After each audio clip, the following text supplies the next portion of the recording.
Fun Fishing is brought to you by Vance's Tackle and by Rainbow Plastics, available at your local tackle store. Alan, remember when I had the Superman shirt on and I tried out fishing? Oh yeah, it didn't work. Well, look at this. You gotta be kidding me. Fun fishing, plus you got it on backwards. Right, yeah, fish on! Fishing is fun, but catching fish is funner. Oh, fish tried to attack me. Winter, spring, or summer. From the Sacramento River to the San Francisco Bay, we're gonna show you how to catch some fish today. Salmon, bass, or trout, halibut's what it's all about. Stripers on the Delta, Alan and Warren will help ya. Stand like a man, now quit standing like a woman. Finish! Oh no! You need help? I got him! Here, give me your...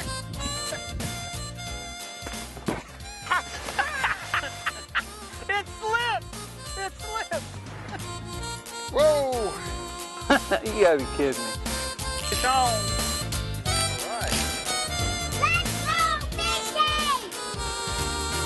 Fishing is fun, but hooking is the only way. We're gonna show you how to catch some fish today. Welcome to Fun Fishing. I'm Warren Trumbley. Hi, I'm Alan Fong, and we're going to be doing some bass fishing in the Mother Lode Lake, Lake Hogan. And it's, early spring, and we're going to go out and do some smallmouth fishing. And it's cold, isn't it? It's really cold today. We got a little cold front in. Yeah, it was like 32 degrees as we pulled in here, and kind of balmy, breeze blowing. It's cold. And we're fishing for? Smallmouth bass. We might get some largemouth, but mostly smallmouth. Smallmouth, okay.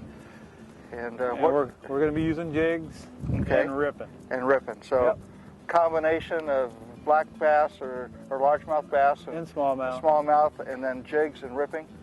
And okay. And we'll go out and see if we can catch some. Let's catch some fish. Okay, we're out here on the water, Alan. Yep. Tell us a little bit about ripping. Yeah, we're out here at Lake Hogan, and in the morning here we're going to do a little bit of ripping. Then we'll move on, and wherever way we think we can get them to bite, but we're going to cover some water in the morning doing a lot of rip baits. And then after, when it settles down a little, then I'm going to pick up a jig and see if I can't get some fish on jigs. And then we'll even try like darter head and plastic worms. Okay. Well, why don't we catch some fish? Didn't I tell you I was going to get one here? You did, but I tell you the truth, I didn't believe you, Alan. I just had a feeling. You just had this feeling? Yep. I've got to get out there and catch the next one. Ooh. Nice fish? Yep. Oh, you got it! I did a Warren number. Oh man, did you see that? You're learning from me, Alan. Can you believe that? I lost them. Fish on. Nice smallie. Look at that. Woo. You hit it when I was dead sticking.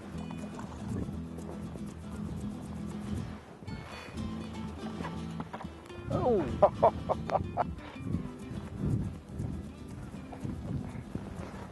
Nice smallmouth. Look at that's a beautiful fish. Pretty, aren't they? They are. I got one more. What do you have there, Alan? I got a fish. Got a fish. Picked up my jig because we were in deeper water. Oh, I got a nice one. Oh. Oh, look at. Yeah. Oh. How come I can't catch one like that? First cast on the jig. Look at that. Let's take a look at that fish. That's There's a a beautiful. Now the difference between a smallmouth and a largemouth is? This is a largemouth. Usually you can tell by how far the jaw goes past on a closed mouth on a bass. On the a black jaw bass goes past for largemouth? the eye. The jaw goes back past the eye. Okay. So you could tell they totally look totally the opposite. This is dark green. The smallmouth are usually like a a real brownish color. Okay. Real pretty fish. We'll be back with more fun fishing. Well, welcome back to Fun Fishing. After the commercial break, Alan just keeps catching fish. I got lucky. Yeah, I keep getting skunked. Nice little largemouth. Yeah. Well, Alan, let's talk about what we're using for bait and how we're using it. Well, this morning we were fishing the little flatter area, so we were using the rip baits. And we caught a few out there, but we're marking fish. Even when we were coming down, you kept saying, "Hey, you see all those fish?" So now I've backed off, and we're going to jigs, gitsits. They're darter head, and we're just dragging them on the bottom. It's like when we were out on the main body on those flats, they're all smallmouth. Yes. Now we're in a channel where it's a little deeper. They're all largemouth. See, with the jig, you have all the time in the world. So when you're dragging it, you feel it tick, you got all the time in the world. Just take your time. You don't have to hurry up and yank. Oh, Fish on! It's a hog.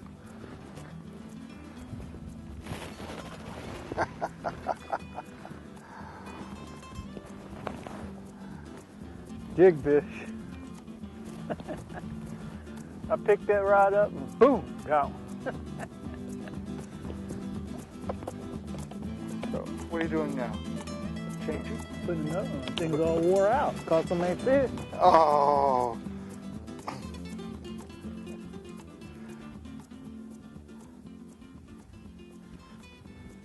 And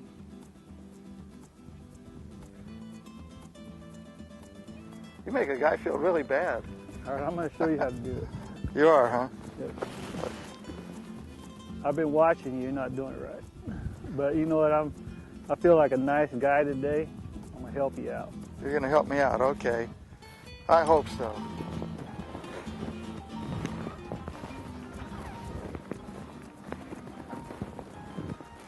Oh, Let's fish try to help on! this guy. Yeah! Huh? Oh, look at that!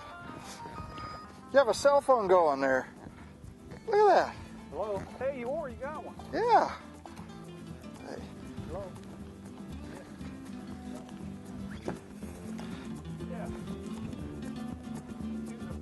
Yeah. Yeah. Yeah. Who was that? He's good luck for me. It's a nice little fish. See? That's that jig craw trailer. See? I've got good bait on now.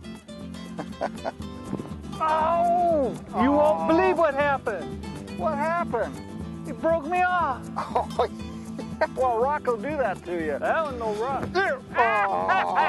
Oh. That's what you get for copping on my fish. You know what? I was feeling my line because it's been going through the rocks, and I just knew I needed to retie. Yeah, right.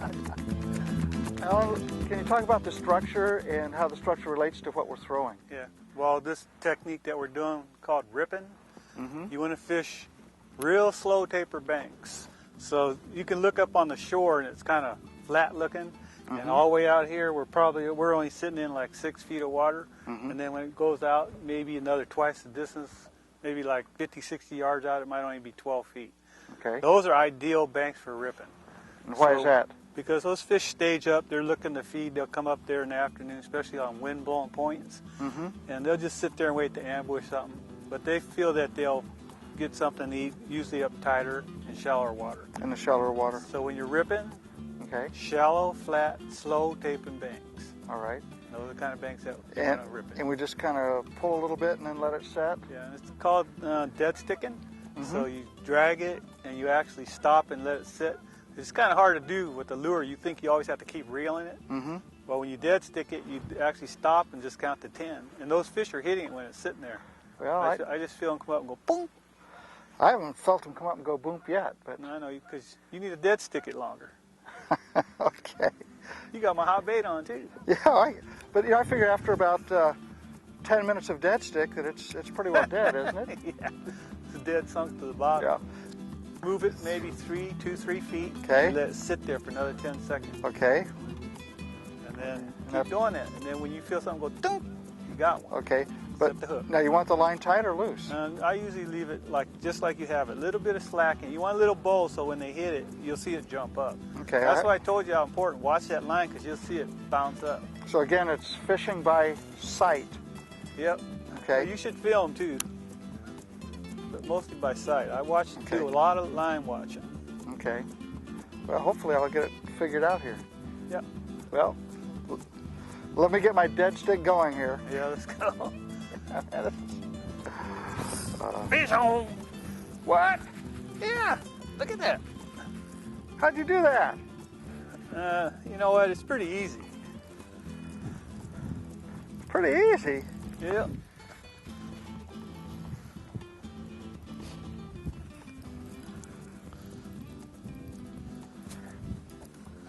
Nice smallmouth. See, we're in this flatter area. Uh-huh. You're getting the smallmouth now. See? Okay. And what'd you switch to?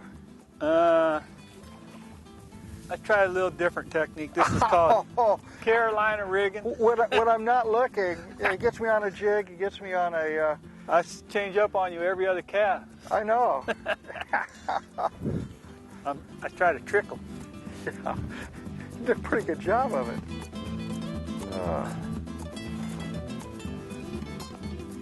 That's a good fish, Alan. Yeah. Nice little smallmouth. See how little the head is? Uh-huh. And then see the jaw? When you close it, it doesn't go past the eye. Yeah. Okay, Alan, we were talking about structure with the rib bait? the rip baits. Yeah. And now we're in a little different type of structure here with steep bank. Yeah, you see the bank? See how it's a little steeper? Mhm. You know, boat's in 20 feet of water? Yeah. Then I'm going to pick up my jig. Okay. So what we're going to do is we're just cast toward the bank, and then you're just going to walk the jig down. Uh-huh. And when they hit it, they usually thump pretty hard. You'll feel a tap like that. And we just lift the jig, just kind of lift up pick on it the jig, and you feel it? Set the hook when you feel the weight. Okay. Just cast it out, and then I'm just going to drag it. Oh, we got one. Real. About time you got one. Oh, God. Yay! And you caught it on, what do you got there? Well, that's the jig crawl trailer. Jig crawl trailer on a persuader jig. Persuader, yeah. That's a nice little smallmouth. Yeah. See, these little deeper banks, you got to use a jig. Just drag it down as it's walking down like you're stepping it down. Uh-huh. And you'll feel them thumping just like that. About time you caught one. Yeah, really. Okay. To start. To start, yeah. Well, it's like you said, it was a classic bite. You know, I just Feel let it it kick set, it? and I felt it picked up, and I just felt the tap, tap, tap. Yeah. Let it have it, took a deep breath, and sent us a nice fish. Is it? Oh, yeah. Woohoo! On the jig? Yeah. All right. The smallie. Caught it on the persuader jig. All Yeah. right.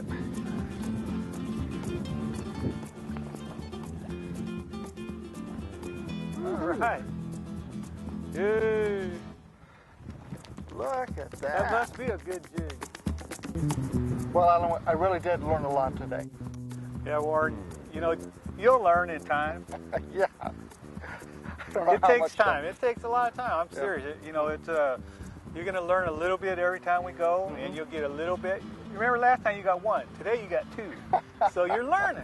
Yeah. That's what, Sooner or later you'll learn. that's what it's all about, right? Yep. Whoop. Learn how to catch fish. One of these days. Yeah, learn how to It stay only took warm. me 40 years, so 40 years? you know how long you got Yeah. to look forward to. Yeah, where I'll be in 40 years. Yeah, yanking on the end of my line down there. Yeah, right. I'll be in agriculture. I'll be pushing up daisies. Okay, let's talk. We didn't go into the tackle in real detail, exactly how we tied things up. So let's go through each piece. Okay.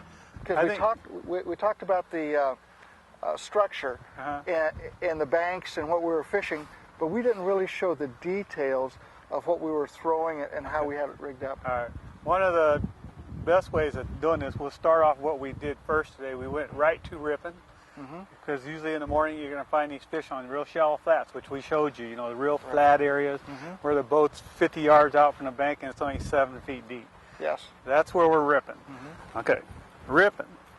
First of all, the rod's very important that you have the right rod when you're ripping. You want one that's real light, parabolical bent. You're going to hear us talk about parabolical, fast taper. Parabolical is where the rod bends clean through the rod itself. Yeah. So they're kind of flimsy. Yeah, it goes all the way back into here. All the way back in here, it Just bends. a little bit. It's real Okay. flimsy. It's almost like a glass rod. A lot of guys use glass rods, Okay. but I like graphite because they're a lot lighter. Okay. When you're running a rip bait, you want to use a snap, and I try to use the lightest one that I can. You can hardly see it here; it's so small, but I use a real light so that it doesn't put any added weight to the bait. And you have to use a snap because if you tie it on direct, a lot of times it won't swim straight. So use a little small snap on these when you're doing any ripping. That was the first thing we did. That was the first thing. Okay. Then we moved into some little steeper banks, and we went to the jig. Okay. Here's the jig. This is a jig setup. Now, same thing with the rod. You can't use that ripping rod for throwing jigs or you won't land anything. This rod, Why is that? because it's not fast enough and you won't get a good hook set because The it rod's- bends all the way through the rod's rod. not fast. Explain what you mean by Fast means it only bends from here to the tip. Okay. Parabolic now, ripping rod, remember, it bends from here. All the way. It's a parabolic Correct. Jig rod's going to bend from right here. rod. Okay. So it's got a lot more backbone. So when Okay. you set the hook, you can drive the hook through them. Okay. That rip bait, they just grab it and they hook themselves. Okay. So with the jig, there again, you go into the stores, a lot of them will tell you jig rod, right on the rod itself. All right. Same thing with this. We went to 12-pound tests on the jigs because the rod's a little stiffer and you'll possibility of breaking your line. 6-to-1 gear ratio reel, Okay. something that holds 100 yards. Okay. Now, why do you use 6-to-1 gear ratio reel? So when they bite that jig, you set the hook, you can bring up the line. Otherwise, if you grab the 3/8 or 5-to-1, you set the hook and you can't catch it. So You'll be that's a reeling. fast reel and It's reeling. a fast retrieve Okay. reel Very good. and a fast taper rod. And this is the type of jigs we're throwing. These are persuader jigs, and actually, you caught a couple fish today on Yeah, these. I This caught it. thing saved you. That's the only thing that saved me from You being know, skunked. if you were watching that show that we did at the ISC, he told you to use this to beat me. And I didn't beat you. No, but I you caught two. But I caught a couple fish. Yeah. I'm going to get this guy. That's a But persuader this jig is a craw trailer. persuader jig called trailer. This is exactly a jig with a little trailer on it. Then I went to the dart head. The darter head. Okay. Explain the darter head, the rod and the reel here. Okay. You have to. This is spinning now. The ones that we've talked about a little bit before were all bait casts. This is spinning.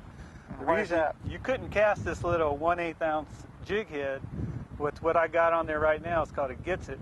You couldn't cast it with a bait cast, and you wouldn't be able to cast it more than 2 feet. So right here, I'm using a 6.5 foot rod, fast taper again. So you got hook setting power when you set the hook, 8-pound test. Okay. And I like to keep it light. Something, bass fishing, if you had 50 yards of line, that's plenty.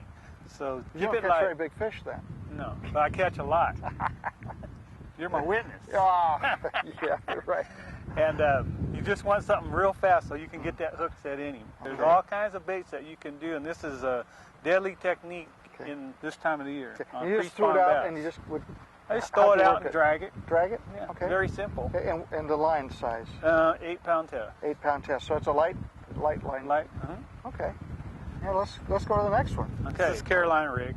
Okay. Basically, what we're doing is we got a sliding sinker, Sliding so it slides sinker. up and down. Okay. And I like to use a bullet one so it goes through the weeds. And then okay. a glass bead, All right. barrel swivel, and then a short piece of leader with my worm. Okay. So this will float above the weeds while my sinker's in the grass. Okay. And this is going to stay up above it. So Okay. the fish can still eat it. Because So- once you get weeds on it, you won't get nothing. So so this just floats Floats around. up. That stays on That's the bottom. in the grass. And this kind of goes above it. just floats around up here. Yeah. And they bite it and You they just bite eat it and take off. They bite it right through the worm. Yep, Yeah, go that's Texas style. But this Carolina rig. This is a Carolina rig Yep. with a Texas style Yeah. hookup. So we did Okay. ripping, we did jigs, we did darter heads, and Carolina. That's Okay. the 4 types of fishing this time of the year. You go out, you shouldn't have any trouble catching. And we did it on Hogan Lake Hogan. in the winter In the time. winter. Or winter, early The spring. water was 49 degrees this morning when we put on there and we were getting them ripping. And we're catching Smallmouth smallmouth and largemouth. and largemouth. So great. Well, It's been a wonderful time for you catching a lot of fish. Get used to it, bud. Yeah, well, hopefully we'll all learn to catch more fish. Yep, that's what we're here to do, teach you how to catch them. Yeah, because catching fish makes fishing fun. Fun. Yep. So, I guess join us next week on Fun Fishing. Fun Fishing. Fun fishing! Fishing is fun, but catching fish is funner. Whether it's autumn, winter, spring, or summer. From the Sacramento River to the San Francisco Bay, we're gonna show you how to catch some fish today. Salmon, bass, or trout, halibut's what it's all about. Stripers on the Delta, Allen and Warren will help ya. Our camera guy was out fishing the other day and he fell out of the boat. He couldn't get back in. The best way to do it is swim back to the back of the boat. Okay. Put your feet on there. That trim button right here. Right here. Trim it up. There you go. Climb in.